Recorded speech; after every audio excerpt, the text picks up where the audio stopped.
આગળ વાત કરીએ તો મહત્વના સમાચાર મળી રહ્યા છે। નજર કરીએ મહત્વના સમાચાર પર। સવારે 6 થી રાત્રે 8 સુધી 182 તાલુકાઓમાં મેઘમહેર થઈ છે। 182 તાલુકાઓમાં વરસાદ વરસ્યો છે।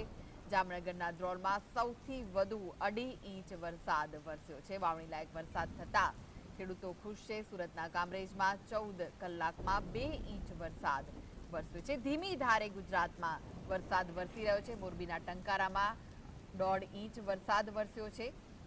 સાર્વત્રિક વરસાદ થતા વાતાવરણમાં પણ ઠંડક પ્રસરી છે। જૂનાગઢના વિસાવદરમાં પણ 1.5 ઇંચ વરસાદ વરસ્યો છે। તો મોરબીના ટંકારામાં પણ 1.5 ઇંચ વરસાદ વરસ્યો છે। અન્ય 178 તાલુકાઓમાં 1 ઇંચ સુધીનો વરસાદ વરસ્યો છે।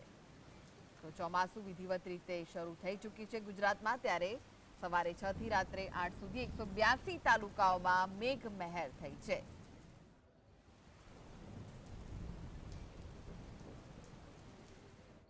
તો જૂનના એન્ડિંગમાં નૈઋત્યનું ચોમાસું ધીમે ધીમે ગુજરાતમાં જામી ગયું છે। મંગળવારે દિવસભર રાજ્યમાં વરસાદી માહોલ જોવા મળ્યો હતો। ક્યાંક ઝરમર તો ક્યાંક ભારે પવન સાથે વરસાદ વરસ્યો। સૌરાષ્ટ્રના વિવિધ ભાગોમાં મેઘરાજા મન મૂકીને વરસ્યા। મધ્ય ગુજરાતમાં વડોદરાથી માંડી વિવિધ ભાગોમાં ગ્રામ્ય વિસ્તારમાં વરસાદી માહોલ જોવા મળ્યો। બીજી બાજુ ઉત્તર ગુજરાતમાં મેઘમહેર થઈ બનાસકાંઠા, પાટણ, સિદ્ધપુર સહિતના વિસ્તારોમાં વરસાદી માહોલ જોવા મળ્યો હતો।